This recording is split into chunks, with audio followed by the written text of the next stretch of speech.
গিরিশচন্দ্র সেন, এ লোকটার বাড়ি নরসিংদী। এ বেটা হিন্দু, আমাদের চাইতে ও কোরআন বেশি পড়েছে, বেশি বুঝেছে, বেশি লিখেছে। কারণ ও কোরআনে কারিমের শুধু বাংলা অনুবাদ করে নাই, ও তাফসির পর্যন্ত লিখেছে। তো বলেন তো, একটা লোক যদি তাফসির লিখতে চায় কোরআন থেকে, কত বড় জ্ঞানী হওয়া লাগে অন্তত কোরআনের ব্যাপারে। এক একটা শব্দের কত অর্থ জানা লাগে। তারপরে তো একটা শব্দের একটা অর্থ আপনি মুখস্থ করেছেন, তাফসির করতে পারবেন না। দরবা মানে মারা। দরবা মানে কি বলেন বলেন? এই যে আঘাত করা, মারা বলে, এই একটা অর্থ আপনি জানেন। কিন্তু দরবা মানে শুধু মারা না, দরবা মানে দৃষ্টান্ত দেওয়া, দরবা মানে সফর করা। এরকম 33টা অর্থ আছে এক একটা শব্দের। প্রায় কোন শব্দের 99টা পর্যন্ত অর্থ আছে। আপনি জানেন হয়তো একটা, বাকি দরবা মানে এমন জায়গা আল্লাহ দিয়েছেন সেখানে মারা না, সেখানে উদাহরণ দেওয়া, দৃষ্টান্ত দেওয়া অর্থে আল্লাহ দিয়েছেন। আপনি মারা অর্থে দিলেন, আপনারও ঈমান থাকবে না। তাফসীর করা তো দূরের কথা। আশরাফ ভাইয়ের আগে যে মাওলানা কথা বলছিলেন, আমি খাবার খেতে যে একটু কান এদিকে লাগিয়ে শুনছিলাম। অমা কান আলী মুকমিনি ওয়ালা মুকমিনাতিন ইযা কাদাল্লাহু ওয়া রাসূলুহু আমরান। এখানে আল্লাহ তাআলা ফাইল, কর্তা। আল্লাহ তাআলা বলেন, আমি এবং আমার রাসূল কোনো বিষয়ে যদি সিদ্ধান্ত দেই, আর কোনো ঈমানদার নারী পুরুষ যদি ওইটা না মানে, তাহলে সে আর ঈমানদার থাকে না। আরবিতে যেটা বললাম তার বাংলা অর্থ ছিল এইটা, কিন্তু উনি আরবিটা হয়তো মনের খেয়ালে বা অন্য খেয়ালে পড়ে ফেলেছিলেন। ওমা কান আলী মুকমিনি ওয়ালা মুকমিনাতিন ইযা কাদাল্লাহু ওয়া রাসূলুহু। মানে অর্থ পুরা পাল্টিয়ে গেছে। এমনকি যদি কেউ বিশ্বাস নিয়ে এটা পড়ে, তার ঈমানও চলে যাবে। ইযা কাদাল্লাহু, আল্লাহ নিজে ফাইল, এখানে কর্তা। আল্লাহ নিজে সিদ্ধান্ত দেন, রায় দেন। রায় দেওয়ার মালিক একমাত্র আল্লাহ। কে? ফায়সাল্লা করার মালিক কে? এখন এই জায়গায় যদি আল্লাহকে ফায়সাল্লা করা হচ্ছে, এই জন্য আরবি গ্রামার আরেকটু আয়ত্ত করা দরকার আলেমদের। এনারাও সেই 6, 7, 8, 9 পর্যন্ত পড়া আছে। এরপরে তো আর হাত মাত দেওয়া হয় না অনেকের। অথচ এই গ্রামারের কিতাবগুলো প্রতিনিয়ত আমার মনে হয় আলেমদের অন্তত ঝালাই করা দরকার। বিশেষ করে কাফিয়া, সারে জামি পর্যন্ত যে গ্রামারের কিতাব আছে, এগুলো আয়ত্তে না থাকলে আপনি কোরআন শরীফ ভুলিয়ে ফেলবেন।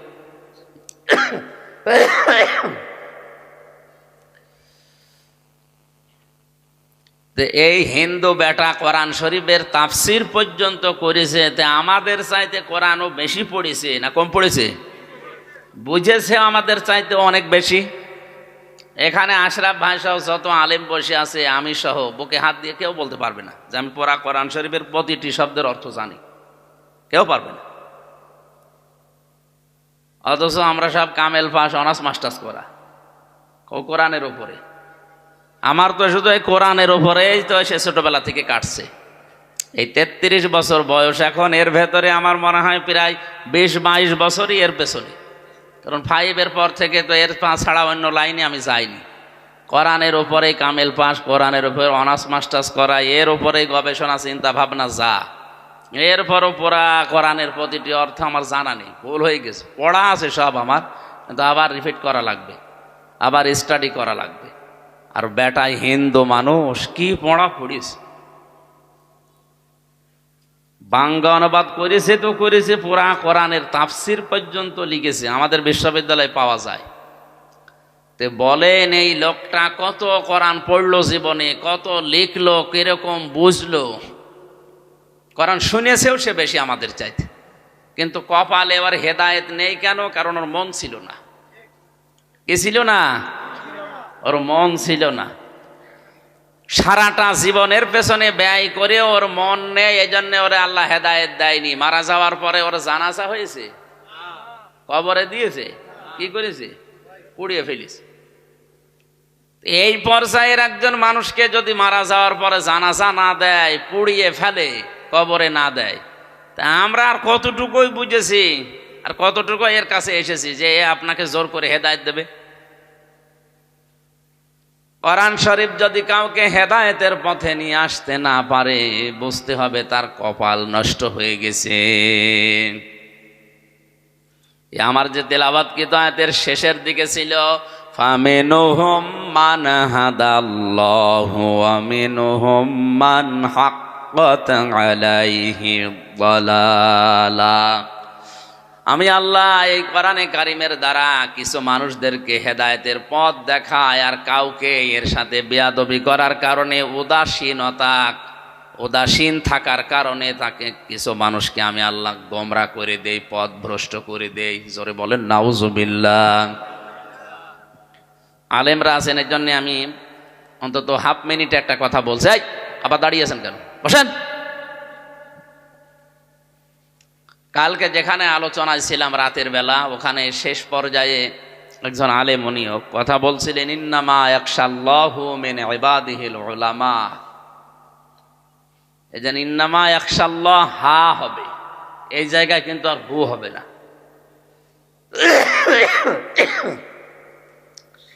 শরীর আসলে ভালো না, তো সাপোর্ট করছে না।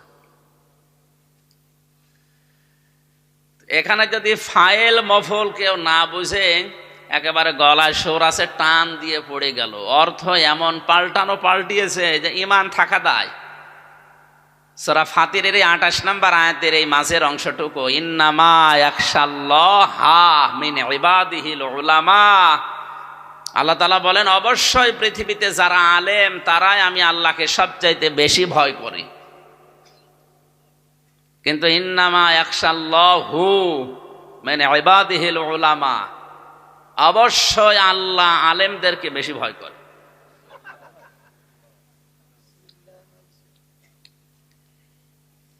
গ্রামারের কিতাব আমি সহ যারা আছি, আমরা যেন অন্তত মরণ পর্যন্ত এটা নাড়াচাড়া ভুলে না যায়। একেবারে আপনার আয়ত্ত থাকা লাগবে 100 ভাগ না, আপনি নাড়াচাড়া করেন তাহলে কোরআন শরীফ বা আরবি পত্রিকা, আরবি সাহিত্য, হাদিসের যে শব্দগুলো ভুল করে ফেলে অধিকাংশ মানুষ উল্টাপাল্টা করে, যেখানে বুঝে পড়লে ইমানে থাকার কথা না। সূরা নসর দিয়ে যারা নামাজ পড়েন, ইযা জা নাসরুল্লাহি ওয়াল ফাতহ, যখন আল্লাহর সাহায্য আসবে হে নবী আপনি বিজয় দেখতে পাবেন। সাহায্য আসা লাগবে কার? এই যে নাসরুল্লাহ, আল্লাহর সাহায্য, নুন সাদ র, নাসর মানে সাহায্য, আর নুন সিন র, নাসর মানে শকুন।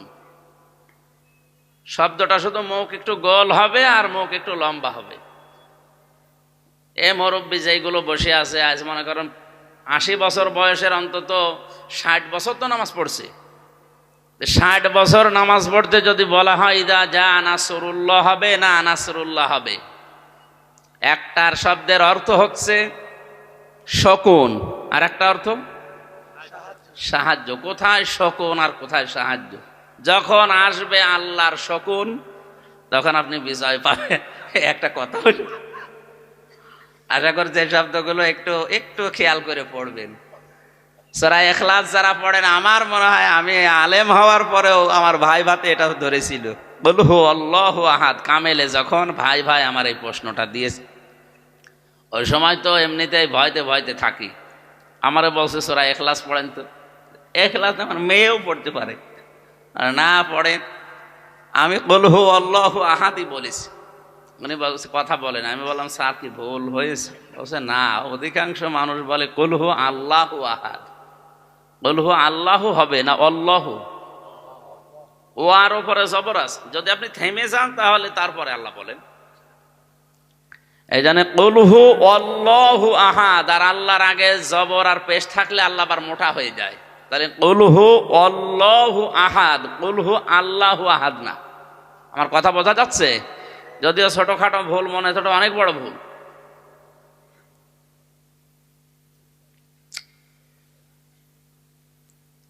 ডক্টর মরিস বোকাইলের নাম শুনেছি। এই যে বিজ্ঞান, সায়েন্স এবং কোরআন নিয়ে যে বইটা লিখে পৃথিবীতে ইতিহাস বানিয়ে দিয়েছে, এই লোকটা কোরআনে কারিমের সূরা নাস একটা মাত্র আয়াত চিন্তা ভাবনা করে মুসলমান তো হয়েছে, এমন মুসলমান হয়েছে আনাকম জানাকম মুসলমান না, মুসলমানের মতো মুসলমান হয়েছে। এই জন্য এটা যদি কাউকে ফিরিয়ে দেয় যে এও আপনাকে ভালো বানাতে পারছে না, আপনি বুঝবেন আপনার কপালে আর হেদায়েত নেই, জাহান্নামে আল্লাহ দেবে, এই জন্যই আপনি তৈরি হয়েছে। এজন্য আমাদের মন থাকা লাগবে গিরিশচন্দ্র সেনের মতো, নাকি? কোরআন সবাইকে হেদায়েত দেয় না। কোরআন হেদায়েত দেওয়ার জন্য এসেছে, কিন্তু সবাই এর কাছ থেকে হেদায়েত পায় না। পৃথিবীতে যে সূর্য ওঠে, সূর্যের আলো দুনিয়ায় পায় সবাই। এটা কবরস্থান নাকি? কোন দিকে তাকিয়ে আছেন? গল্প করছেন অনেকে, 1 ঘন্টা মতো একটু গল্প বন্ধ করেন। সূর্যের আলো দুনিয়ায় সবাই পায়? না না, পায় না। অন্ধ আলো পায়। এখন এই দোষ কি সূর্যের না ওর চোখের? ওর চোখের দোষ। ওর চোখ যদি আমার মতো ভালো থাকতো, ও আমার মতো আলো দেখতে পেত। কথা বলেন ঠিক কিনা? কোরআনে কারীম দুনিয়াতে এসেছে হেদায়েত দেওয়ার জন্যই, কিন্তু এখান থেকে সবাই হেদায়েত পাচ্ছে না। বুঝতে হবে এ দোষ কোরআনের না, এ দোষ আপনার কপালের। দুধ একটা ভালো খাবার, আমরা জানি এটা খাবারের ভেতরে সর্বোৎকৃষ্ট বলা হয়, মধুর পরে এর স্থান। কোরআনে আল্লাহ সবচাইতে বেশি প্রশংসা করেছে খাবারের ভেতরে মধুর, এরপরে দুধের। দুধ এত বড় দামি খাবার। Milk is an ideal food বলা হয়, আইডিয়াল ড্রিঙ্ক না, অথচ এটা তরল। এটা তরল না নাকি? এটাকে ঘন থাকে সব সময়, তরল জিনিস। আইডিয়াল ড্রিঙ্ক বলার কথা ছিল যে আদর্শ একটা পানীয়, অথচ আইডিয়াল ফুড বলা হচ্ছে।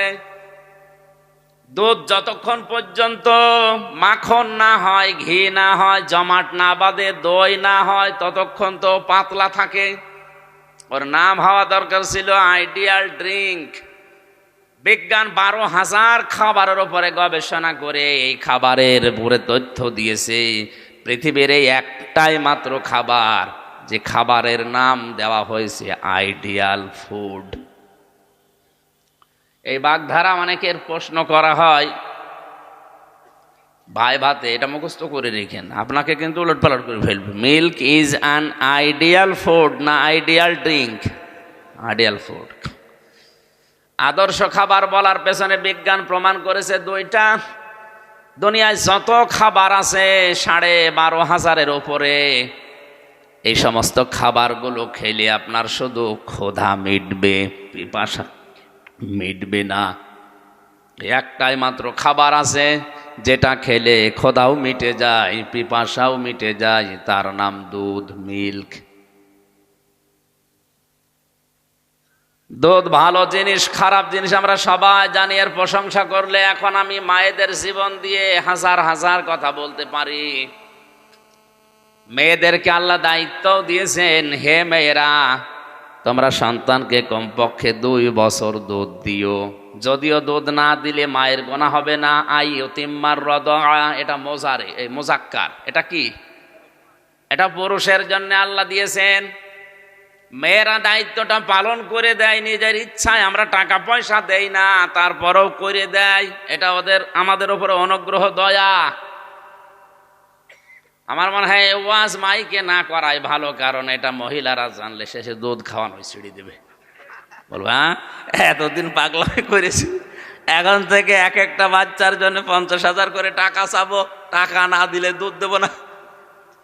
আমার ওয়াজ আবার আমার উপরে পড়বে।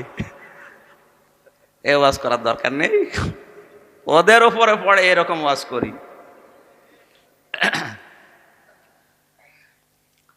হ্যাঁ, আপনার স্বামীর দিকে তাকিয়ে আপনাকে এই দায়িত্বটা পালন করা লাগবে। আপনি দায়িত্ব পালন করছেন। নবীজি বলেন, কোন সন্তানের মুখে যখন মা 1 ফোঁটা দুধ দেয়, একটা মরা মানুষকে জিন্দা করে দিলে যে সওয়াব পাওয়া যেত, মহান আল্লাহ ওই নারীকে ওই সওয়াব দিয়ে দেন। এবারটা অত দুধ পান করাই। নিজের বডি, নিজের স্ট্রাকচার ঠিক রাখার জন্য অনেক মা সন্তানকে দুধ দিতে চান না। 2টা ক্ষতি হবে আপনার। এক নম্বরে মায়ের স্তনের দুধের সাথে সন্তানের একটা মহাব্বত ভালোবাসা আল্লাহ তৈরি করে রাখে। যত বড় হবে ওই সন্তান মা বাবার প্রতি যদি দুধ খেয়ে থাকে তাদের প্রতি বিনয়ী থাকবে। আর যদি এটা না খেয়ে খেয়ে ডানো খেয়ে বড় হয়, ওর ভেতরে পশুর দুধ মিশ্রিত করা আছে, ওর চরিত্র হয়ে যাবে পশুর মতো। বড় হওয়ার পরে পশু পাখি যেভাবে আচরণ করে আপনার সাথে ঠিক ওই রকম আচরণ। দ্বিতীয় নম্বরের ভয়ঙ্কর এটা, কোন মহিলাকে আল্লাহ যে দায়িত্ব দিল স্তনের দুধগুলো 2 বছর একাধারে বের করে দাও, প্রতিদিন 8 থেকে 9 বার করে সন্তান দুধ পান করে। বিজ্ঞান বলেছে প্রতিবারে যদি 1 পোয়া করে হয়, প্রতিদিন প্রায় 2 কেজি হয়। 2 বছরে কমপক্ষে 76 মণ হয়। কত? অথচ মায়ের ওজন মাত্র 50 কেজি। 50 কেজি মানুষের ভেতর থেকে 2 বছরে আল্লাহ 76 মণ দুধ বের করেছে। আমার কুষ্টিয়ায় গ্রামের বাড়ি, যেখানে এক লোকের প্রায় 11টা মেয়ে, 7টা ছেলে। আমি হিসাব, সুবহানাল্লাহ বলার দরকার নেই, আপনি আগে দেখে। আমি হিসাব করলাম ওনারে নিয়ে, আচ্ছা পড়ার পরে আল্লাহ দেখি 11 আর 7 কত হয়? 18টা ছেলে মেয়ে, তাও একটা বউ। 4-5টা বউ হলেও মেনে নেওয়া যায়, একটা বউ একটা স্বামী, 18টা ছেলে মেয়ে যদি এক একজন 76 মণ করে পান করে, বলেন তো কত মণ? আমি হিসাব করে দেখলাম, আমার মাথা খারাপ হয়ে যাচ্ছে, কারণ ওই মহিলার ওজন খুব বেশি হলো 60 কেজি। এটা আল্লাহর একটা কুদরতি মেশিন। যেই মেয়েদের স্তন থেকে আল্লাহ এই দুধগুলো বের করে দেওয়ার ব্যবস্থা করেছেন, কোন মহিলা যদি এটা না করে, 2 নাম্বার যেটা বলেছি ভয়ঙ্কর, এটা এই মেয়েদের স্তন ক্যান্সারের সম্ভাবনা সবচাইতে বেশি। তখন ওইটা আবার কেটে বাদ দেওয়া লাগবে, বডি স্ট্রাকচার যা ছিল সব নষ্ট হয়ে যাবে। দুধ এত ভালো জিনিস, এত উন্নত জিনিস, কিন্তু দুধ সবার জন্য ভালো না। হ্যাঁ, না না, সবার জন্য ভালো না। যদি কারো আমাশা হয়, ওরা যদি দুধ দেন, ও 24 ঘন্টায় বসে থাকবে টয়লেটে, তাহলে দুধ সবার জন্য ভালো না। এই কোরআনে কারীম সবার জন্য ভালো না। এটা যে সবার জন্য ভালো না, কোথায় আছে? সূরা বানী ইসরাঈলের 82 নম্বর আয়াত, অনুনাজ্জিলু মিনাল কুরআনি মা হুয়া শিফাউ ওয়া রাহমাতুল লিল মুমিনিন ওয়া লা ইয়াজিদুজ যালিমিনা ইল্লা খাসারা। একটু ভালো করে, এই কোরআন নাজিল করার ধারাবাহিকতায় এমন এমন বিধান আমি আল্লাহ দিয়েছি যেটা মুমিনদের জন্য রোগ মুক্তির কারণ, শেফা। কিন্তু জালেম যারা, ওদের রোগ মুক্ত তো দূরের কথা, ওদের আরো ক্ষতি বৃদ্ধি করবে। সুতরাং এই মাহফিলটার দ্বারা সবার উপকার হবে না। যারা জালেম, যারা নফসের উপরে জুলুম করে, যারা পরিবারের উপরে জুলুম করে, যারা সমাজে দেশে জনগণের উপরে জুলুম করে, তাদের জন্য কোরআন উপকার না, ওদের আরো ক্ষতি বৃদ্ধি হবে, ওদের মুখোশ আরো খুলে যাবে। এই জন্যই ওরা বাধা প্রদান করে। ওরা জানে যে আমরা যা করি, কোরআন আমাদের পক্ষে আসার মতো একটা আয়াতও আল্লাহ দেয়নি। কিছু কিছু জায়গায় যাবার পরে আগে বলে, হুজুর আমার বিরুদ্ধে বলবেন না। তা আমি আপনার চিনি কোথায়? আমার বাড়ি কুষ্টিয়া, আর আপনার বাড়ি কক্সবাজার, জীবনে দেখেইনি আপনারে, আমি আপনার বিরুদ্ধে বলবো কি করে? কারণ ও জানে যা বলবে কোরআনে আপনার পক্ষে থাকার মতো কোনো আয়াত তো আমি পাই না। আপনি করেন যে না কি, আপনি বাবার ব্যবসা করেন, তে বাবার ব্যবসা বৈধ করার জন্য আমার কোনো আয়াত কোরআনে আল্লাহ দিয়েছে? এখন আমার তো নতুন করে নাজিল করা লাগবে। সেই জন্য নেই, যেহেতু যা বলে আপনার গায়ে লাগে। নাটোরের এক ভাই গল্প বলছিল কয়েক মিনিটে, আমি একটু শিক্ষা দেওয়ার জন্য বলছি। মাওলানা রুহুল আমিন ভাই বলছিলেন, এক জায়গায় ইমামতি নিয়েছে এক হুজুর, উনি জানে না যে সামনে সভাপতি সাহেব এই কাজ করে। ওয়াজ একেবারে জমার দিন, হাত কানে হাত দিয়ে গলা সরছিল, ওয়াজ করছে। আমার ভাইরা, আমার বোনেরা, কোরআনের আয়াত পড়েছে, সুদের আয়াত। ইয়া আইয়ুহাল্লাযীনা আমানুত্তাকুল্লাহা ওয়া যারু মা বাকিয়া মিনার রিবা ইন কুনতুম মুমিনিন। ঈমানদারেরা, আল্লাহকে ভয় করো, আর সুদের যে টাকা পয়সাগুলো তোমাদের সমাজে ছড়ানো আছে, টাকা পয়সা ছেড়ে দাও যদি ঈমানদার দাবি করো। ফাইল্লাম তাফআলু ফাআযানু বিহারবিম মিনাল্লাহি ওয়া রাসূলি ওয়া ইন তুবতুম ফালাকুম রুউসু আমওয়ালিকুম লা তাযলিমুনা ওয়া লা তুযলামুন। যদি আল্লাহর এই ঘোষণা শোনার পরে কেউ সুদ ছেড়ে না দেয়, সেজন্য আল্লাহ রসুলের বিরুদ্ধে যুদ্ধ করার জন্য দাঁড়িয়ে যায়। ও ঈদগাহবাসী, আল্লাহ রসুলের বিরুদ্ধে যুদ্ধের ময়দানে কেউ টিকতে পারার কথা? সবাই ওয়াজ শুনে খুশি। মসজিদের সভাপতি যিনি, নামাজ শেষ হওয়ার পরে বলে, হুজুর আমি সভাপতির দায়িত্বে আছি, নিয়েও আসলাম আপনারে, আমি নিয়োগ বোর্ডে আমিই তো সভাপতি, আর আপনি আমারে বাস দিলেন কেন? কারণ আপনি যা বললেন এলাকায় সবাই জানে যে আমি সুদ খাই, তে আপনি বলার সময় বারবার যে আমার দিকে তাকাচ্ছিলেন, আপনার দিকে আমি তাকিয়ে বলেন, তাকাবো কোথায়? সামনের কাতার আপনি বসে আছেন না, আপনি আমার সম্মান নষ্ট করেছেন, আপনারে আমি আর রাখবো না, বিদায় করে দিল।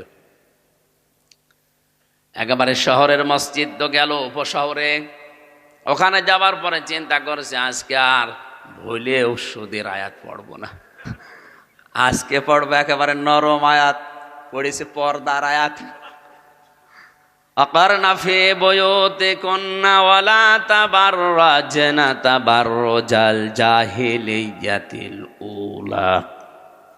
সূরা আহজাবের 33 নম্বর আয়াতে আল্লাহ বলেন, হে মেয়েরা, ঘরের পরিবেশে থাকবা, বাইরে যদি যাও জাহিলি যুগের মেয়েদের মতো রূপ সৌন্দর্য প্রদর্শন করে বের হবা না। তাবাররুজের অর্থ তাফসিরে খাজেন লিখেছে 3টা। কয়টা বলেন বলেন? এখানে যাদের মেয়ে আছে, বউ আছে, মা আছে, বেটার বউ আছে, এদেরকে আপনি দেখেন তো এই 3টার একটাও মেলে কিনা। তিরমিজি শরীফের হাদিস। তাবাররুজের 3টা অর্থ এখন বলা হবে তাফসিরে খাজেন থেকে, একটাও যদি মিলে যায় জান্নাতের ঘ্রাণ পর্যন্ত ওই মহিলা পাবে না। শুধু ওই মহিলা পাবে না তা না, ওর গার্জিয়ান যারা, ওর বাবা, ওর বড় ভাই, ওর স্বামী আর ওর বড় ছেলে, এই 4 জনও পুরুষ মানুষ পাবে না জান্নাতের ঘ্রাণ, এবং কি ওই মহিলার সাথে জাহান্নামে যাওয়া লাগবে। তাবাররুজের 1 নাম্বার অর্থ হচ্ছে, মেয়েরা যখন রাস্তাঘাটে আসার জন্য বের হয় তখন ওদের সাজগোজ বেড়ে যায়। মেয়েরা সাজতে নিষেধ নেই, ঘরের ভেতরে তো থাকেন ময়লা কাপড় পরে, ময়লা শরীর নিয়ে বাইরে আসার সময় আপনার সাজগোজ কে দেখবে? আপনার এটা দেখার জন্য একমাত্র হকদার বানিয়েছে আল্লাহ, আপনার স্বামীকে। এটা বাদ দিয়ে দুনিয়ার কাউকে নিজের দিকে আকৃষ্ট করার জন্য, বাহাবা পাওয়ার জন্য যদি কোনো মহিলা সাজে, এটা তাবাররুজ। এটা কি? 2 নম্বর অর্থ হচ্ছে, মেয়েরা যখন রাস্তাঘাটে আসে তখন 8-60 পোশাক পরে, ছোট খাটো।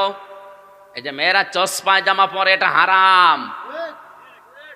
পুরুষের জন্যও যদিও এটা জায়েজ নেই, কারণ প্রসাব করতে গিয়ে বসতে পারেন না, এই জন্য চশমায় জামা পরা ঠিক না, শরীরে অনেক ক্ষতিও হয়। পোশাক হবে ঢিলা ঢালা। যে মেয়েরা ঘরের ভেতরে 13 হাত কাপড় পরে থাকে, বাইরে আসার সময় 1 পিস পরে বের হয়। কি আমি পেয়েছি? আগে শুনতাম 4 পিসের জায়গায় 3 পিস, 2 পিস। এখন কলেজ বিশ্ববিদ্যালয়ে যারা আসে অধিকাংশ ওদের এমন এমন পিস, 1 পিস, 1 পিস দিয়ে পুরো শরীর কভার করা।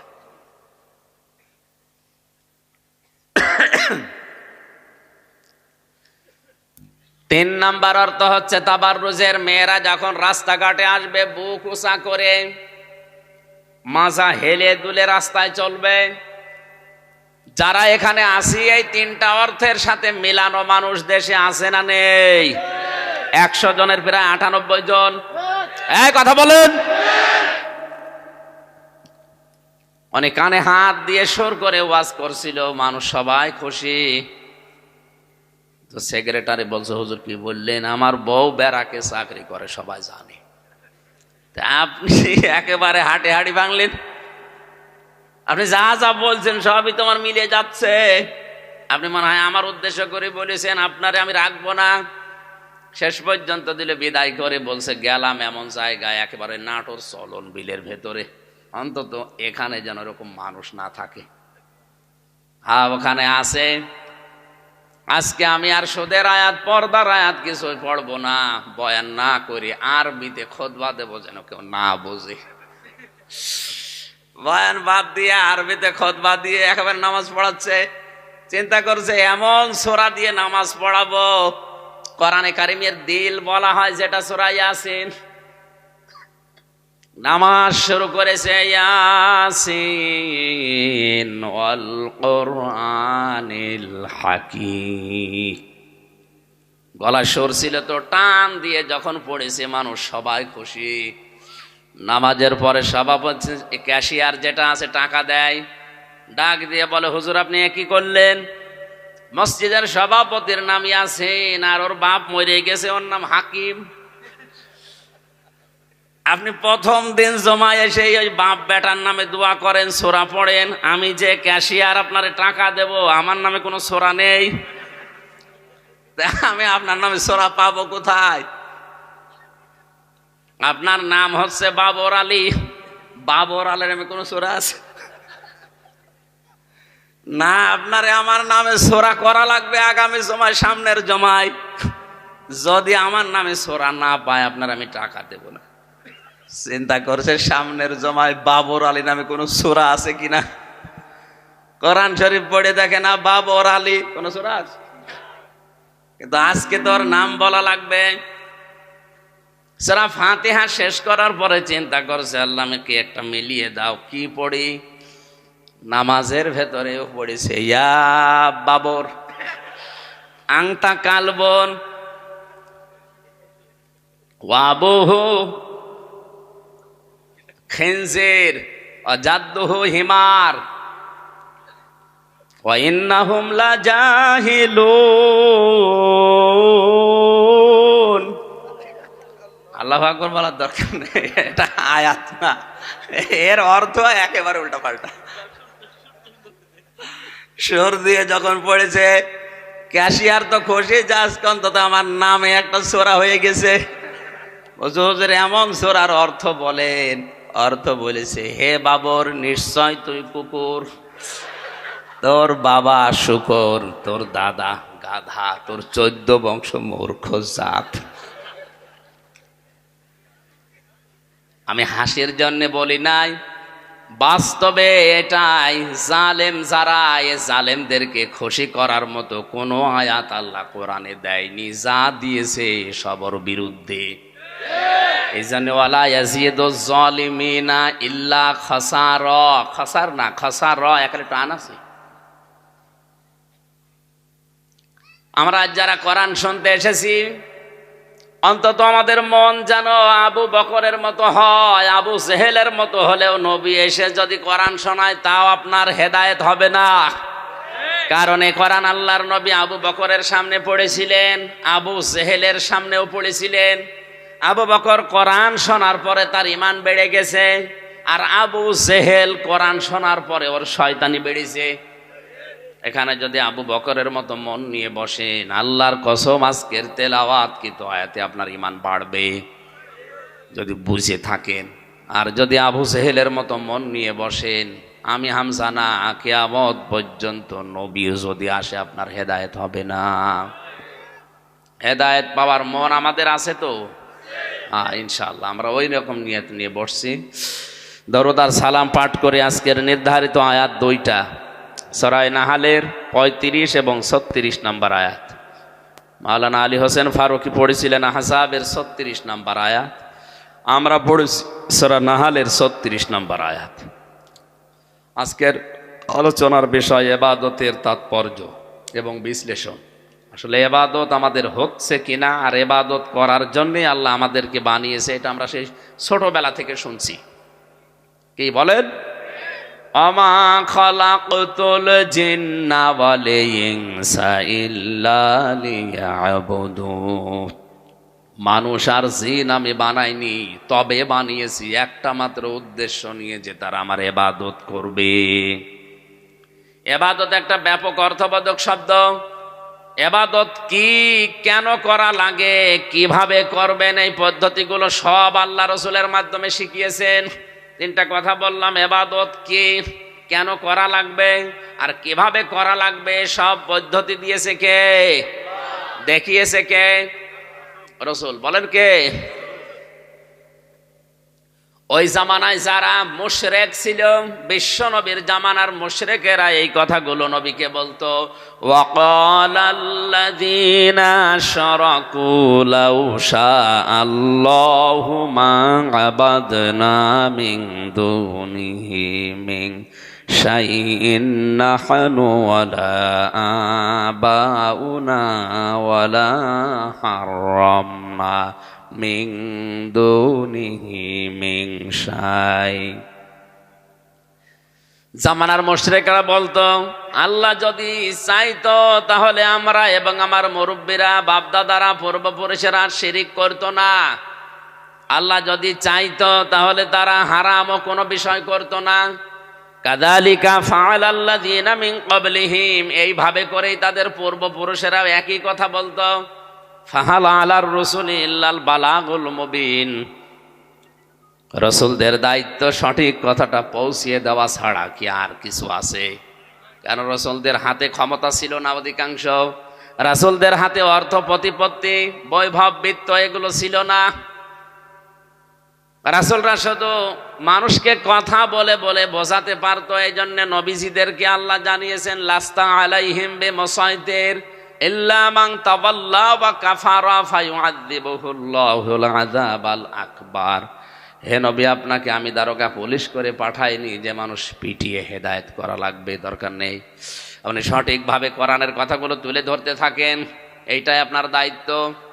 এই জন্য অধিকাংশ আলোচক যারা, আলেম যারা, সর্বশেষ বলা হয় আমা আলাইনা ইল্লাল বালাগ, আমার উপরে আর কোনো দায়িত্ব নেই, এইটা ছিল যে আমি পৌঁছিয়ে দিলাম। সুতরাং আজকেও আমিও পৌঁছিয়ে দেব আজকের আয়াতের কথাগুলো, আমার দায়িত্ব শেষ। এখানে যারা উপস্থিত, এই মিডিয়ার মাধ্যমে যত মানুষের কানে যাবে, সবার দায়িত্ব হয়ে পড়বে এই কথা নিয়ে বাড়ি গিয়ে চিন্তা ভাবনা করা। আমার প্রশ্ন, এখানে একটা গান আছে, এই আয়াত দিয়ে একটা গান বানিয়েছে একজন নাম করা শিল্পী। এ গান বলতে বলতে সে মারা গেছে। যে যেমন নাচাও তেমন নাচি, পুতুলের কি দোষ, এরকম একটা গান শোনেননি? এই গানের গোড়া কি? আপনারা তো এই লাইনের না, এই লাইনের লোক নেই এখানে। এই যে দুনিয়া কিসেরও লাগিয়া, কত যত্নে গড়াইছে সায়, যেমন নাচাও তেমনি নাচি, পুতুলের কি দোষ। এই কথা বলে আজ অনেকে নিজেকে সেভ করতে চাচ্ছে।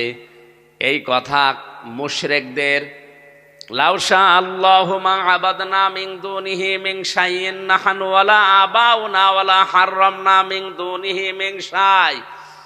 ১৫০০ বছর আগে মুশরিকরা এটা বলতো যে আল্লাহ যদি চায় তাহলে আমরা, আমার পূর্বপুরুষেরা শিরিক করতাম না, আল্লাহ চাচ্ছে এই জন্য আমরা করি। অনেক মানুষের প্রশ্ন, আমার কপালে যা লেখা আছে আমি তো সেইটাই করব, এটা আমার দোষ কি? বলেন, এটা বলেন না কেন?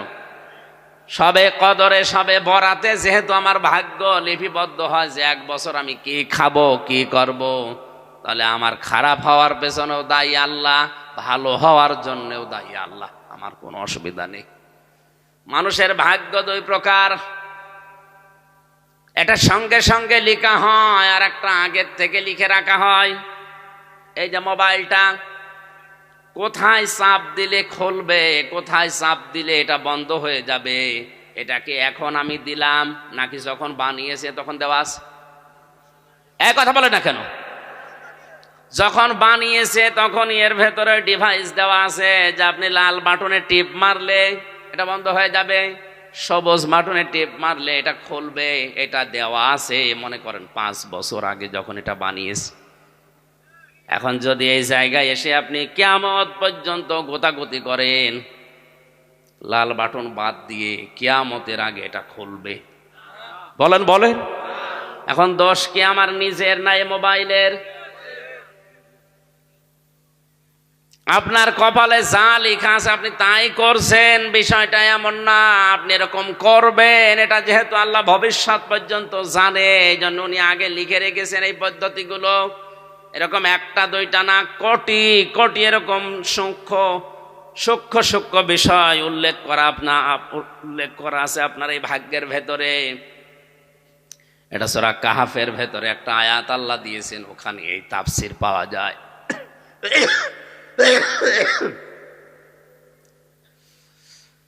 কক্সবাজারবাসী একটু খেয়াল করে শোনেন, আমরা বাস্তবে যেটা মনে করছি, মুশরিকরা যেটা বলতো আমরা ওটা বলে পার পেয়ে যাবো। ওই গান লিখেছে যে, ও তো এই কথার দিকে তাকিয়েই লিখেছে যে আমার তো কোনো দোষ নেই। না, আপনার থেকে আগে থেকে এই ডিভাইসগুলো দেওয়া আছে যে এই রাস্তায় গেলে আপনি জান্নাত পাবেন, এই রাস্তাগুলোয় গেলে আপনি জাহান্নাম পাবেন। এটা আগে থেকে লিখে দিয়ে কিতাব আকারে আল্লাহ আমাদের আরো বেশি দয়া করে পাঠিয়ে দিয়েছেন কোরআন। প্রশ্নপত্রে হাতে পাওয়ার পরেও যদি কোনো মানুষ ফেল করে, এ দোষ আল্লাহর না ওর কপালের। আল্লাহ রাব্বুল আলামিন বলেন, রাসূলদের দায়িত্ব শুধু ছিল পৌঁছিয়ে দেওয়া সঠিক, তাছাড়া তাদের আর দায়িত্ব ছিল না। কারণ তাদের হাতে ক্ষমতা নেই, বিত্ত বৈভব টাকা পয়সার মালিক তারা বেশি ছিল না। মাত্র 2 জন নবী ছিল দুনিয়াতে, বাদশাহ, আর বাকি নবী অধিকাংশ সব ছিল গরিব মানুষ। হযরতে সুলাইমান নবী, হযরতে দাউদ নবী, এই 2 জন বাদ দিয়ে পৃথিবীর সব নবী ছিল কি? কেউ রাজা ছিল, কেউ বাদশাহ ছিল, সব সাধারণ মানুষ ছিল। এদের দায়িত্ব কি ছিল জানো? ওয়ালাকাদ বা'আসনা ফি কুল্লি উম্মাতির রাসূলা। রসুলা দেয়নি, রসুলা। বহু বছর, 1 বছর দিয়েছেন। খুব ভালো করে খেয়াল করেন, ওয়ালাকাদ শব্দ শুরু করার আগে আল্লাহ লাকাদ দিয়েছেন। লাম একটা, কদ একটা, যদিও লাকদি একটা, এরপরে আবার লাম একটা, কদ একটা, 2 বার তাকিদ দিয়ে গ্যারান্টি দিয়ে আল্লাহ আগের আয়াতের সাথে মিল করে বললেন, আমি প্রতিটি জনপদের জন্য রাসূল পাঠিয়েছিলাম। প্রত্যেকটা রাসূলের কর্মসূচি ছিল 2টা। প্রতিটি নবী তার জাতির লোকের কাছে এসে এই কথা বলতো, আনি ইবুদুল্লাহ, আল্লাহর ইবাদত করো। কার? বলেন বলেন, কার? আপনি মিলাবেন এখান থেকে আদম নবী থেকে শুরু করে মুহাম্মদুর রাসূলুল্লাহ পর্যন্ত, প্রত্যেকের দাওয়াতের পদ্ধতি 2টা। প্রতিটি নবী এসে বলেছে আনি ইবুদুল্লাহ, আল্লাহর ইবাদত করো। এই জন্য নবীদের ইবাদতের ভেতরে কোনো ঝামেলা আমরা পাইনি। হযরত আদম নবীর যা ছিল লা ইলাহা ইল্লাল্লাহ, কালেমার শেষের অংশ হয়তো নামের সাথে মিলিয়ে পাল্টিয়ে গেছে, আদম সফিউল্লাহ, লা ইলাহা ইল্লাল্লাহ মূসা কালিমুল্লাহ, লা ইলাহা ইল্লাল্লাহ ঈসা রুহুল্লাহ। আমাদের ক্ষেত্রে আছে লা ইলাহা ইল্লাল্লাহ মুহাম্মাদুর।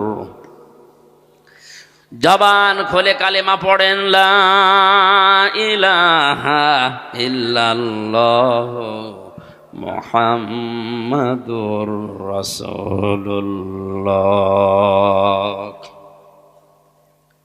এবার বলেন, হযরতে আদম থেকে আমাদের নবী পর্যন্ত লা ইলাহা ইল্লাল্লাহ সব জায়গায় আছে না নেই?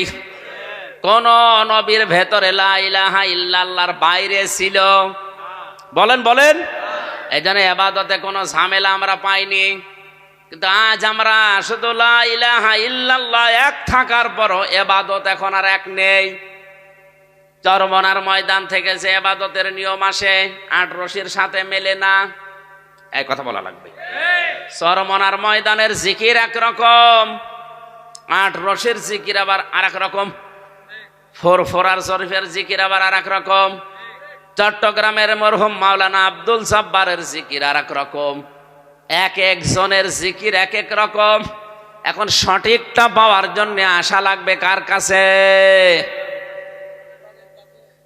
কোরআনে কারীম জানিয়েছে জিকির করার পদ্ধতি 4টা। কয়টা?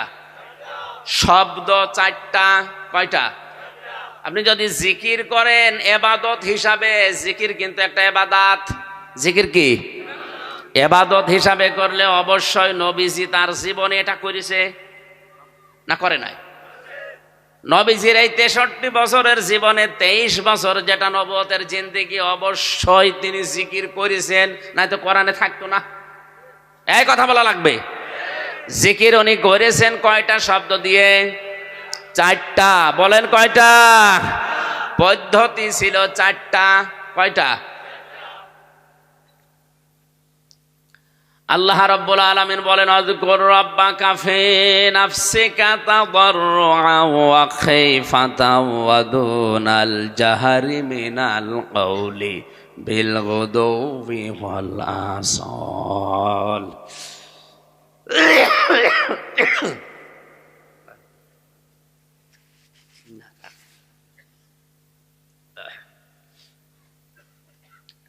সূরা আরাফ শেষের আগের এই আয়াতটায় আছে, তোমার রবকে স্মরণ করো, জিকির করো, তাকে ডাকো 4টা পদ্ধতিতে। 1 নম্বরে মনে মনে, 1 নম্বরে ফি নাফসিকা, 2 নম্বরে তাদাররুআন ভীত সন্তুষ্ট হয়ে, খাইফাতান গোপনে, দুনাল জাহরি মিনাল কওলি উচ্চ আওয়াজ বাদ দিয়ে। কয়টা পদ্ধতি পেলাম? 4টা। বলেন। 1 নম্বরে মনে মনে জিকির করবেন, 2 নম্বরে ভীত সন্তুষ্ট হয়ে, 3 নম্বরে গোপনে মৃদ স্বরে, 4 নম্বরে উচ্চ আওয়াজ চেঁচামেচি বাদ দিয়ে। তাহলে সারা বাংলাদেশের 48,000 দরবার এখন, এর চাইতে বেশি এখন। আমি তো 3 বছর জেলে ছিলাম, আমি জানি না। এর আগের জরিপ বলছি 20 সালের, 48,000 পীর এখানে এই দেশে। এতগুলো দরবার আছে। বলেন বলেন। এই দরবারগুলোতে গেলেই প্রথমে যে ইবাদত দেয় তার নাম কি? জিকির। কি দেয়? এটা যেহেতু ইবাদত, জিকির দিয়ে দিচ্ছে। এই 4টা শব্দের সাথে মিলানো লাগবে। সুবহানাল্লাহ, আলহামদুলিল্লাহ, লা ইলাহা ইল্লাল্লাহ, আল্লাহু আকবার, এই 4টা। আর জিকিরের এই 4টা শব্দ বাদ দিয়ে যা আছে ওগুলো দোয়া দরুদ, ওগুলো জিকির ইবাদত হিসাবে করলে শব্দ ছিল নবীজির এই 4টা। সিস্টেম বা পদ্ধতি ছিল কয়টা? যেই দরবারে যাবেন, আমি নিষেধ করছি না, এই 4টা শব্দ দিয়ে যে জিকির দেয়, আর এই 4টা নিয়মে যদি করতে বলে, এমন ভাবে জিকির আরম্ভ করেছে ফজরের আজানের আগে এলাকার অসুস্থ মানুষের ঘুম ভেঙে যায়। আপনার এই নফল ইবাদত করতে গিয়ে যদি কোনো মানুষের ঘুমের ডিস্টার্ব হয়, বিঘ্ন হয়, তাহলে আপনি শেষে সওয়াবের পরিবর্তে আরো গুনাহ হয়ে যাবে। ইবাদত প্রত্যেকটি নবী এসে জানিয়েছে, আনি ইবাদুল্লাহ, আল্লাহর ইবাদত করো। এখানে শব্দের দিকে তাকান, আনি ইবাদুল্লাহ, হা আছে, আনি ইবাদুল্লাহ হু যদি কেউ বলে, আল্লাহ আমাদের ইবাদত করেন। ইবাদত করা লাগবে আমাদের না আল্লাহর? বলেন বলেন। ইবাদত কি? 2 নম্বর বলেছে অজিতানিবুত তাগুত, আর তাগুত ছেড়ে দাও। তাগুতের অর্থ আবার 4টা, আমরা সামনে যাব ইনশাআল্লাহ। প্রতিটি নবী যখন বললেন যে আল্লাহর ইবাদত করো, তাহলে আল্লাহর ইবাদতটা কি? ইবাদত প্রধানত আমাদের এই মানব জীবনে 9 প্রকার। আমি 9 শ্রেণীতে ভাগ করে পেয়েছি কোরআনে কারিমে এবং হাদিসে। 1 নম্বরে মানুষ যদি ইবাদত আরম্ভ করে, তার ব্যক্তিগত জীবন থেকে শুরু করা লাগবে। ব্যক্তিগত জীবনের ইবাদত কি? একটু এই মাসলাটা একটু খেয়াল করবেন, হ্যাঁ, যারা আলেম আছেন তারা। এইদিকে তাকান। আমার এই 33 বছর বয়স, আমি যত ভালো ভালো কাজ দুনিয়ায় করেছি, নামাজ, রোজা, হজ, যাকাত, মানুষকে দান সাদকা করা, যত ভালো কাজ দুনিয়ায় করেছি, পাপের কাজগুলো নয় বাদ দিলাম, ভালো কাজ আমি যতটুকুই করলাম এই 33 বছর বয়স পর্যন্ত, এটা আল্লাহর দরবারে কবুল হয়েছে কিনা এটা বোঝা যাবে। 100% বোঝা যাবে। হাদিস তিরমিজি শরীফ, নবীজি বলেন মানুষের ইবাদত বন্দেগী কবুল হয়েছে কিনা বুঝতে পারবে তখন যখন দেখবে ওই লোকটা মানুষের সাথে আচরণ কেমন করে। মানুষের সাথে যদি ও হাসি মুখে কথা বলে, ওয়াকুলু লিন্নাসি হুসনা, মানুষের সাথে হাসি মুখে কথা বলাও ইবাদত। আর এগুলো যখন আল্লাহ দেখে তখন আস্তে আস্তে জাহান্নামের কাজ থেকে ওকে সরিয়ে জান্নাতের কাজের দিকে এগিয়ে দেয়। এটা কোরআনে নেই। কোথায় আবেগে বলছেন আপনি? হ্যাঁ আছে, উনি হয়তো জানে না। সূরা আলে ইমরান 4 নম্বর পারা 13 নম্বর পৃষ্ঠার 12 নম্বর লাইনে 185 নম্বর আয়াতে আছে, মাঝের অংশে আছে, ফামান যুহজিহা আনিন নারি ওয়া উদখিলাল জান্নাতা ফাকাদ ফাজ। আল্লাহ পাক বলেন ওই লোকটার জীবন সফল যাকে আমি আল্লাহ আস্তে আস্তে করে জাহান্নামের কাজগুলো থেকে সরিয়ে সরিয়ে জান্নাতের কাজের দিকে ঠেলে দেয়। এ তাওফিক সবার হয় না। যাদের জীবনের ইবাদত বন্দেগী আল্লাহর কাছে কবুল হয় তাদেরকে আল্লাহ এই রাস্তা থেকে সরিয়ে সরিয়ে জান্নাতের কাজগুলো করার তাওফিক দেন। জোরে বলেন আল্লাহু আকবার। কাদের জীবনে এমন হচ্ছে আমি জানি না। তাহলে ব্যক্তিগত জীবনের ইবাদতগুলো আমাদের ঠিক করা দরকার। কথা থেকে শুরু, এমন কোন কথা মানুষের সামনে বলা যাবে না যে কথা বললে মানুষের অন্তরে দুঃখ লাগে। আর আমরা দুঃখ না, মানুষের অন্তর চিরে ফেটে মরে যাক তারপরেও কথা আমার বলাই লাগবে। এক একটা শব্দের ভেতরে লক্ষ লক্ষ কথা লুকিয়ে আছে। আমার সময় দিয়েছে মাত্র 1 ঘন্টা 10 মিনিট, এই জন্য খুব তাড়াতাড়ি করছি। দ্বিতীয় নম্বরের মানুষের ইবাদত হচ্ছে তার পারিবারিক জীবনে। কোন জীবনে? পারিবারিক জীবনে সবচাইতে বেশি হকদার আপনার কাছে আপনার মা, এরপরে মা, এরপরে মা, এরপরে বাবা, এরপরে স্ত্রী। এইদিকে তাকান, কয়বার বলেছি মার কথা? পরপর 3 বার মায়ের কথা দেওয়ার পরে 4র্থ নম্বরে বাবা, এরপরে আছে আপনার স্ত্রী। ভালো ব্যবহার পাওয়ার ক্ষেত্রে এদের তালিকা, এরপরে সন্তানাদি, এরপরে আপনার পরিবারস্থ লোকগুলো, এরপরে আপনার প্রতিবেশী, এরপরে আস্তে আস্তে তামাম দুনিয়া। এই সিরিয়ালটা মনে হয় আমি বানালাম। কোথায় আছে বলেন তো?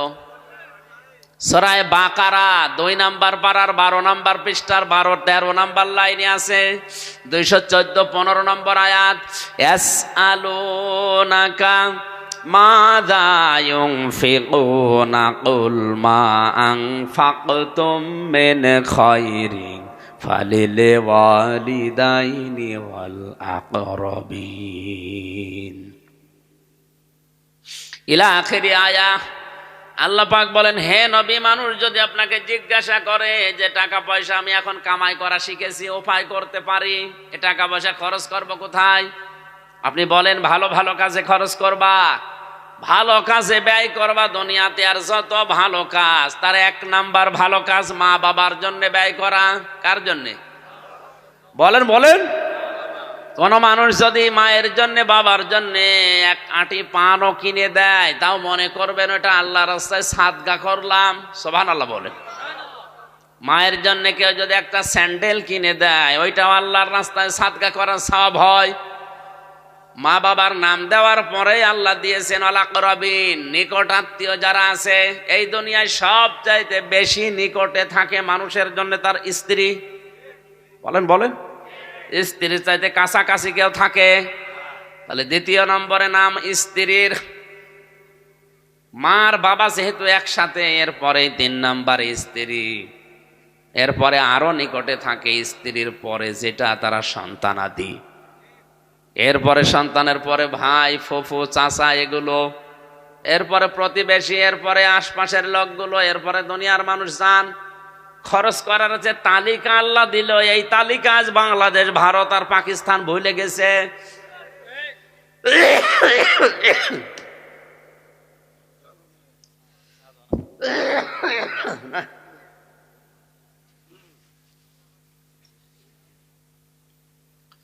বাংলার মুসলমানেরা আল্লাহর দেওয়া তালিকা বাদ দিয়ে মা বাবা, স্ত্রী, সন্তান, নিজের নিকটস্থ লোক, আত্মীয়, প্রতিবেশী এগুলো বাদ দিয়ে একবারে আপনি যদি সিলেটে চলে যান, ওটা কিয়ামতের আগে কবুল হবে? অধিকাংশ মানুষ তো তাই করে। এই শীতে মায়ের খবর নেই, বাবার খবর নেই, স্ত্রীর জন্য খরচ নেই, সন্তানের জন্য নেই, উনি দোয়া চাওয়ার জন্য চলে যাচ্ছে সিলেটে আর বরিশালে। এই কথাগুলো বলতে গেলে ওদের ব্যবসায় ভাটা পড়ে, বিশেষ করে বেশি ভাটা পড়ে ফরিদপুরের ওদের। তখন ওরা আন্দাজে একটা কথা ছড়ায় যে উনি পীর বিরোধী, উনি বাবা বিরোধী। হ্যাঁ, আমি বাবা বিরোধী, আসল বাবা না, নকল বাবাগুলোর। আল্লাহর কসম, কোরআন আমার সামনে আছে, আল্লাহর এই তালিকা বাদ দিয়ে কেউ যদি বরিশালে, কেউ যদি সিলেটে, চট্টগ্রামে এদেরকে খাওয়াতে যায়, ওদের খাওয়ানো আর ছাগল খাওয়ানো সমান কি? ওদের না খাওয়িয়ে ছাগল খাওয়ানো ভালো, কারণ ছাগল জবাই করলে গোশত পাওয়া যাবে, আর ওদের এমন এমন শরীর, জবাই করলে গোশত খাওয়া যাবে। অধিকাংশ পীর নামে কলঙ্ক, এত বড় বড় পেট, মহিলারা লজ্জা পায়। আল্লাহ, ছেলে মেয়ে হয় আমাদের আর পেট হয়। কি ভড়ি বানিয়ে, এত বড় বড় ভড়ি হয়, ও কোন মারা যায় ভড়ির উপরে, আওয়াজ হয় ফটফট করি। দুইটা জিনিস বাদ দিলে ওর কিচ্ছু নেই, একটা জহব্বা আর পেট, এই দুইটা বাদ দিয়ে দেন, কিচ্ছু থাকে না। দুনিয়াতে যত নবী আল্লাহ পাঠিয়েছিলেন, যত ওলি আল্লাহ আমরা নাম শুনি, প্রত্যেকটা নবীর, প্রত্যেকটা ওলি আল্লাহদের পেট ছিল ছোট, বুক ছিল বড়। আর আমরা এমন ওলি, বুক খুঁজে পাওয়া যাচ্ছে না, শুধু পেট। ওলাকলি করতে গিয়ে আপনি পাবেন না, ধাক্কা লাগবে পেটের সাথে।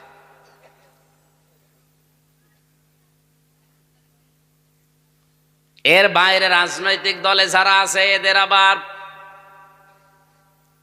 জহব্বা যাই হোক, এদের ভড়িটা আছে আর একটা জিনিস রাখে, এই মোষ।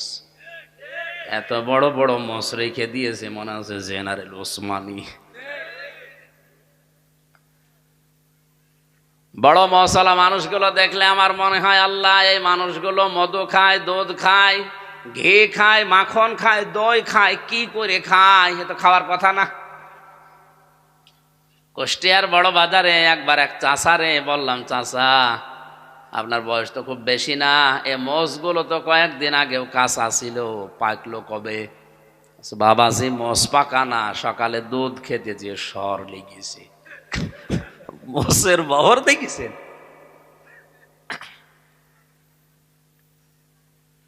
খরচের তালিকাটা সূরা বাকারা থেকে আপনি নেবেন।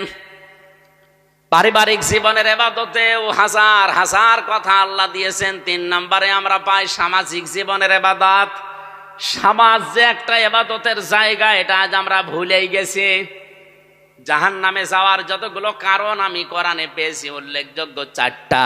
তার 2 নম্বরেই অলাম না কুনুতিমুল মিসকিন, যারা এতিম মিসকিনদের খাবার দেয় না, খোঁজ খবর রাখে না, দারিদ্র মুক্ত সমাজ গঠনের জন্য ভূমিকা পালন করে না, এরা নামাজ পড়, এরা মুসলমান দাবি করলেও জাহান্নামে যাবে।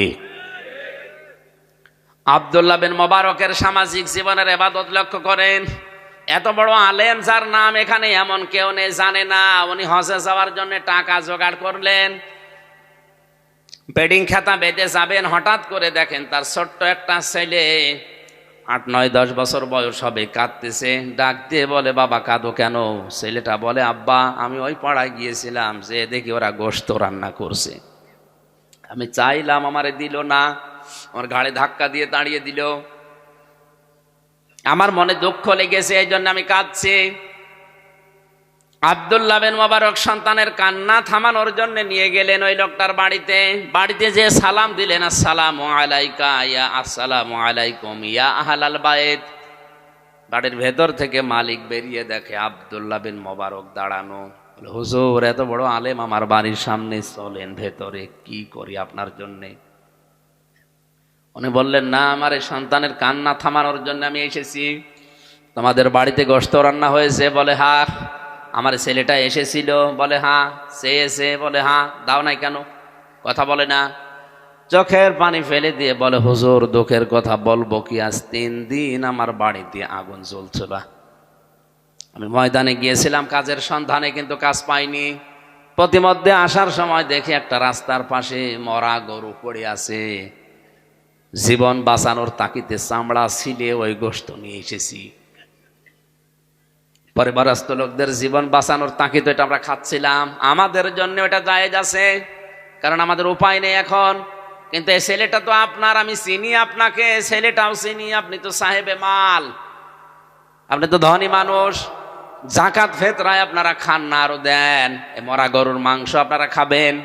এ মরা গরুর গোশত যদি আপনার ছেলেকে না দিয়ে ভুল করে থাকি, মেহেরবানি করে আমারে মাফ করে দেন। আব্দুল্লাহ বিন মোবারক কেঁদে ফেললেন, ডাক দিয়ে বলে, আল্লাহর বান্দা, আপনি আমার এলাকায় বাস করেন, এত বড় কষ্টে আছেন, আমি খোঁজ নিতে পারলাম না। কিয়ামতে আমার এই আল্লাহর কাছে আসামির কাঠ গড়ায় দাঁড় করাবেন না? বলেন, দাঁড় করাবেন না? বলেন।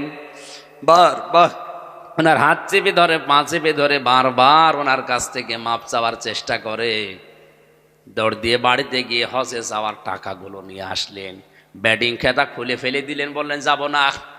টাকা পয়সা নিয়ে লোকটার হাতে দিয়ে বলে, আল্লাহর বান্দা, আমি নফল হজে যাচ্ছিলাম, কারণ ফরজ হজ আমি এর আগেই করেছি, নফল হজে যাওয়ার আমার আর দরকার নেই। এই টাকাগুলো নেন, পরিবারস্থ লোকদের খাবার কিনে খাওয়ান, বাকি টাকা দিয়ে আপনি ব্যবসা বাণিজ্য করেন, প্রতিষ্ঠিত হন। জীবনে এই টাকা আমারে আর ফেরত দেওয়া লাগবে না, আমি আল্লাহর রাস্তায় আপনাকে দান করে দিলাম। ওই রাতে তাকে স্বপ্ন দেখানো হচ্ছে, আব্দুল্লাহ বিন মোবারক, তোমার যে স্যাক্রিফাইস, তোমার যে দান, এই গরিব বেচারার জন্য তুমি যা করলে, তোমার এই দানটা আল্লাহর দরবারে এত বেশি কবুল হয়েছে। মহান আল্লাহ তোমার এই দানের বদৌলতে এবছরে যত লক্ষ লক্ষ মানুষ হজ করতে এসেছে, সবার হজ কবুল করে নিয়েছে। শুধু নিজে খেয়ে পরে বাঁচবেন, আশপাশের লোকের খবর রাখবেন না, এটার নাম এবাদত না, এটা সামাজিক জীবনের এবাদত। এবাদত বাংলাদেশে হচ্ছে। এরপরে অর্থনৈতিক জীবনের এবাদত আবার 2 ভাগ, রাজনৈতিক জীবনের এবাদত প্রায় 27 ভাগ, আন্তর্জাতিক জীবনের এবাদত আছে, ধর্মীয় জীবনের এবাদত আছে, সাংস্কৃতিক জীবনের এবাদত আছে। এক একটা শব্দে কত কথা আল্লাহ কোরআনে লুকিয়ে দিয়েছেন। কিয়ামত পর্যন্ত যদি কেউ আনিবুদুল্লাহ নিয়ে তাফসীর করে, তাও শেষ করার কথা না, এত কথা আয়াতের ভেতরে ছিল। আল্লাহ আমাদেরকে অল্প সময়ের ভেতরে যেই কয়টা ইবাদতের কথা বলেছি, বাস্তবে আমল করার তৌফিক দাও, আমিন।